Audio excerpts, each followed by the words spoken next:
Presiden Joko Widodo beserta sejumlah menteri akhirnya mengumumkan kenaikan bahan bakar minyak atau BBM baik untuk subsidi maupun non-subsidi. Pemerintah berdalih kenaikan BBM merupakan pilihan terakhir karena anggaran subsidi BBM yang sudah membengkak.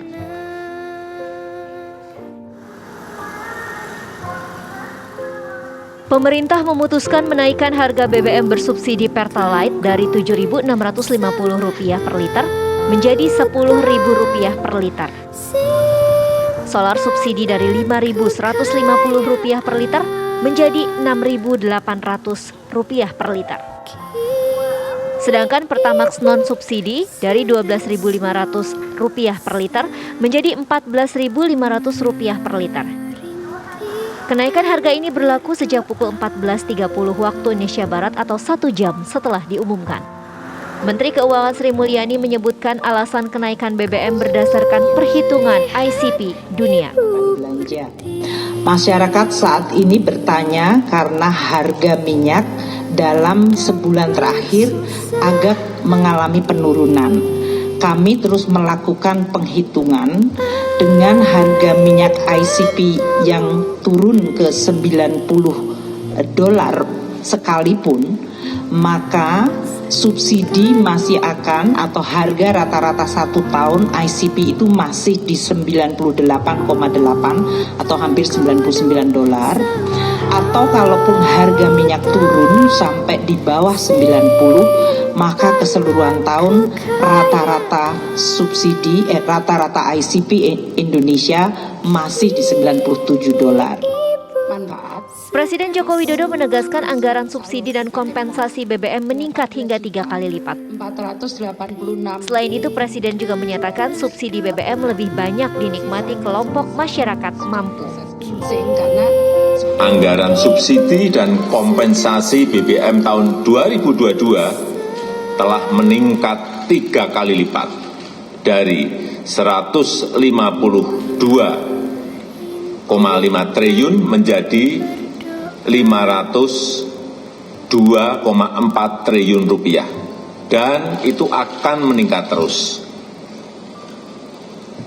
Dan lagi, lebih dari 70% subsidi justru dinikmati oleh kelompok masyarakat yang mampu, yaitu pemilik mobil-mobil pribadi. Sinyal kenaikan BBM sebelumnya telah disampaikan pemerintah Jokowi pada pekan lalu. Namun kenaikan BBM sempat menjadi polemik karena memberatkan warga. Dari Jakarta, tim TV One mengabarkan.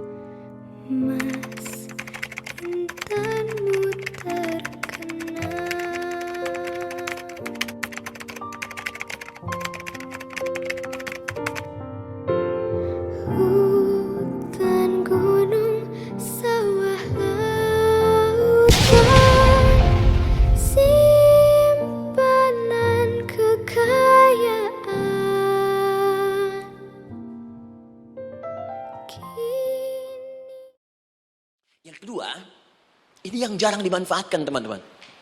Jadi seringkali sholat dimaknai pada ibadah formal bagian pertama saja. Adapun yang keduanya, ini yang jarang digali.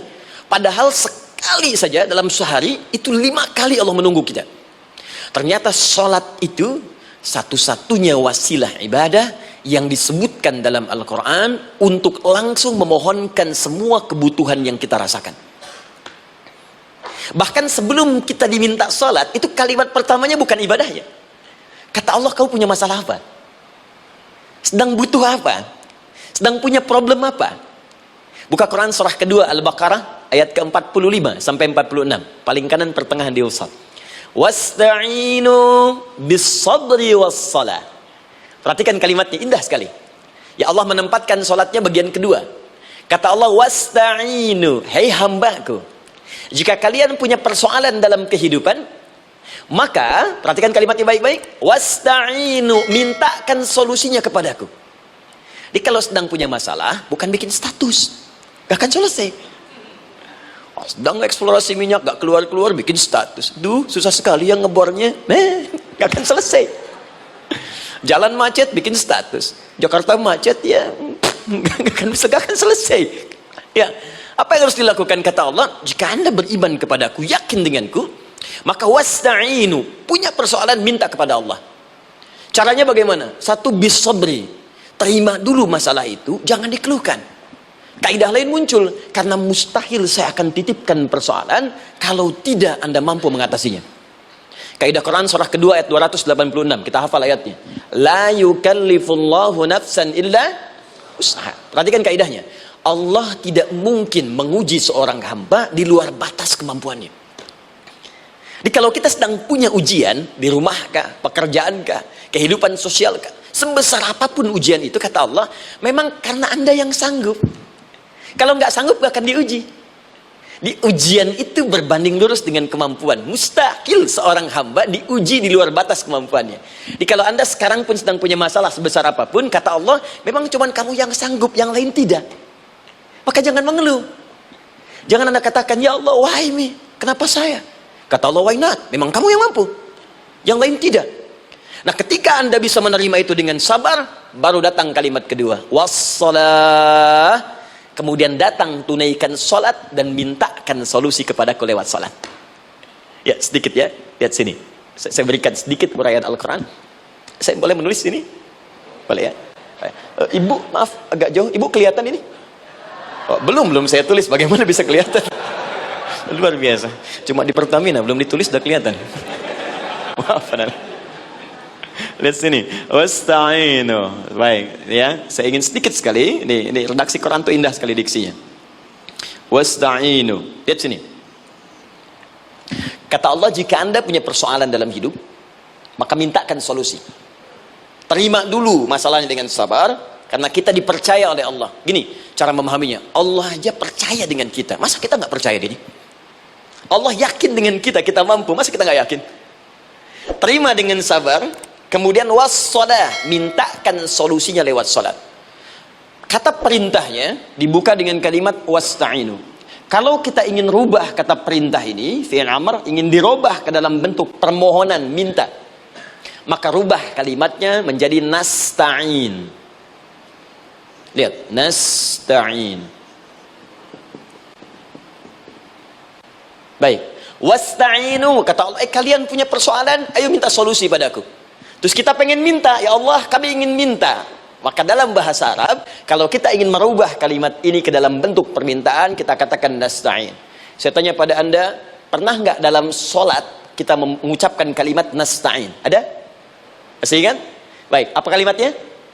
Iyyaka na'budu wa iyyaka nasta'in. Perhatikan, iyyaka na'budu wa iyyaka nasta'in.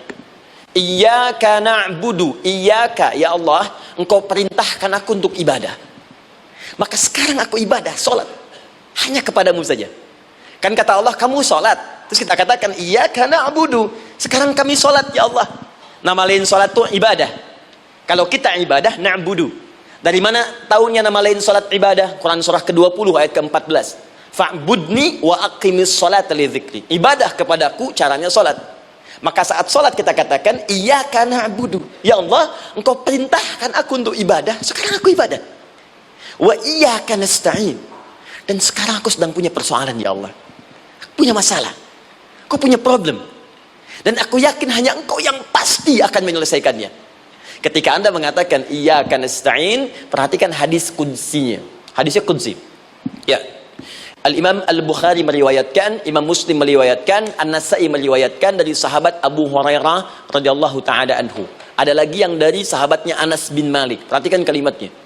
Idza qala al-'abdu iyyaka na'budu wa iyyaka nasta'in, jika hambaku dalam salatnya benar membacanya, benar dari awal salatnya sampai dengan kalimat iyyaka na'budu wa iyyaka nasta'in, ya Allah, sekarang aku ibadah kepadamu dan sekarang aku punya persoalan.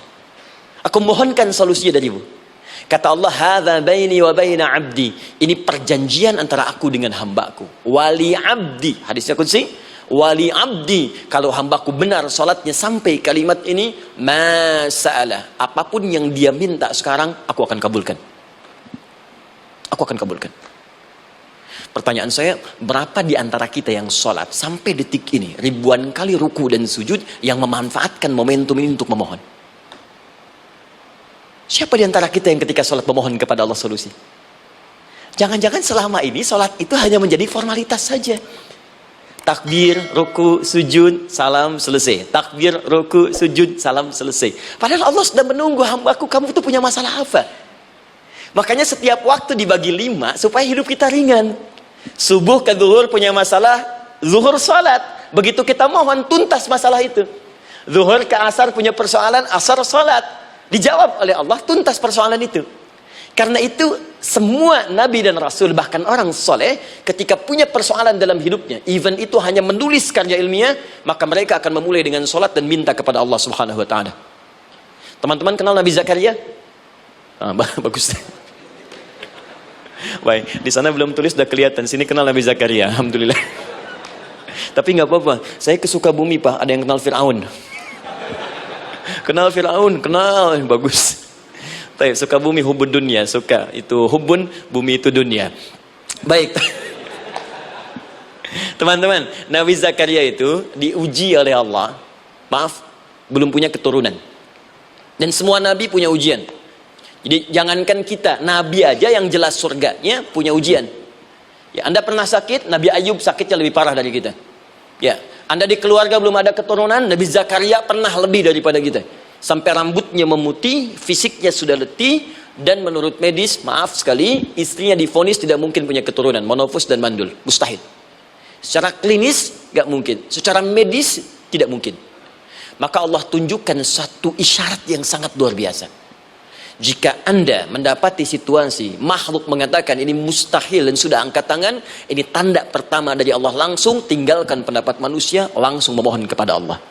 Maka turunlah beritanya di Quran surah ketiga Ali Imran ayat 38 sampai 39. Paling kanan sebelah atas di mushaf. Sekarang perhatikan kalimatnya, saya mau sambungkan dengan Al-Fatihah tadi.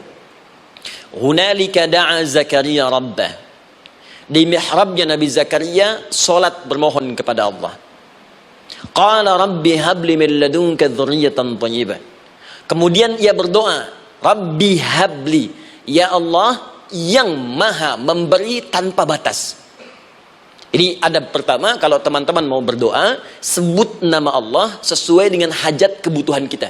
Itu yang disebut dengan Al-Asma'ul Husna. Di Asma'ul Husna itu bukan nama-nama indah yang sekedar dihafal, bukan. Tapi nama yang diberikan oleh Allah sesuai dengan kebutuhan hidup kita. Dalilnya Quran surah ke-17 ayat 110. Ya, paling kanan sebelah atas di mushaf, ke pertengahan. Ya, kata Allah, Qulid Allah. Jika Anda punya persoalan, sebut nama Allah. Allah Awir Rahman atau Ar-Rahman. Ayyamma tad'u, tapi kalau Anda ingin spesifik meminta, falahul asmaul husna.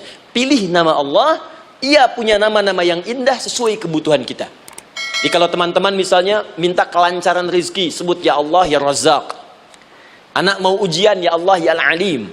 Di proyek misalnya ada hambatan, ada gangguan, ya Allah ya Al-Jabbar ya Al-Malik. Ingin mudah mengatasi ujian, ya Allah ya Sabar, minta. Ya, jangan semuanya disebutkan, nanti jadi beban. Ya, Allahumma ya Rahman ya Malik ya Kudus ya Sabar, gitu kan? Yang tadinya nggak punya masalah jadi punya masalah, gitu kan? Pilih salah satu.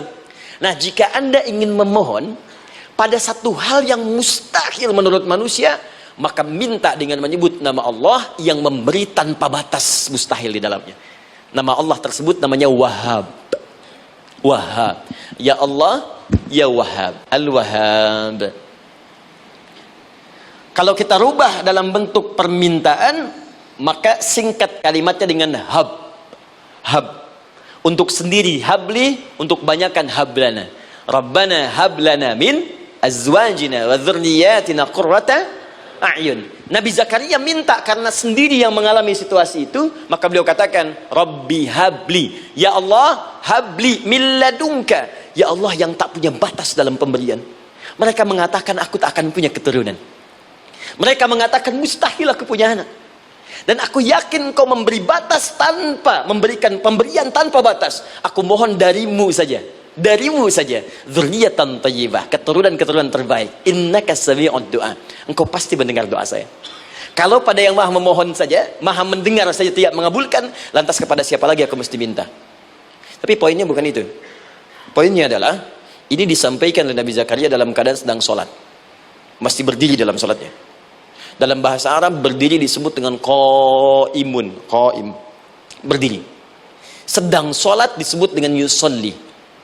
Perhatikan ayat 39-nya. Fanadathul malaikatu wa huwa qaimun yusolli fil mihrab. Maka ketika doanya selesai dipanjatkan, sholatnya belum selesai. Doanya selesai dipanjatkan, seketika datang malaikat menyampaikan, kamu dapat kabar gembira, Anda akan punya anak, bahkan namanya langsung diberikan oleh Allah, Yahya. Artinya hidup. Yang mustahil menurut manusia, lahir dari rahim seorang perempuan yang divonis menopause dan mandul, kata Allah, bagiku yang gak ada yang mustahil. Jadi dan hidup dia. Kapan itu terjadi? Masih sholat dan belum selesai dalam sholatnya, dalam keadaan berdiri. Sekarang saya tanya Anda, kita membaca iyyaka na'budu wa iyyaka nasta'in dalam keadaan ruku atau sujud? Sujud, berdiri. Berdiri teman-teman. Betul kan? Dalam keadaan berdiri saat baca Al-Fatihah. Iyyaka na'budu wa saat kita mengatakan wa iyyaka nasta'in, Allah balik bertanya, apa yang kamu butuhkan? Nabi Zakaria itu sholat dulu baru minta. Kita umat Nabi Muhammad karena keutamaan nabinya, sebelum sholat dah ditunggu. Butuh apa? Mau minta apa? Karena itu saya ingin katakan, ayo manfaatkan momentum sholat ini. Jangan sekedar kita kemudian tunaikan formalitas, tapi kita tidak mendapatkan keuntungannya. Ayo, semuanya. Dari mulai takbir sudah ada doa. Ruku ada doa. Bahkan sujud kita bisa perbanyak dalam bahasa hati kita untuk memohon kepada Allah Subhanahu Wa Taala. Jelas sampai di sini? Baik. Mudah-mudahan insya Allah doa kita dikabulkan oleh Allah Subhanahu Wa Taala. Kulihat ibu berdiri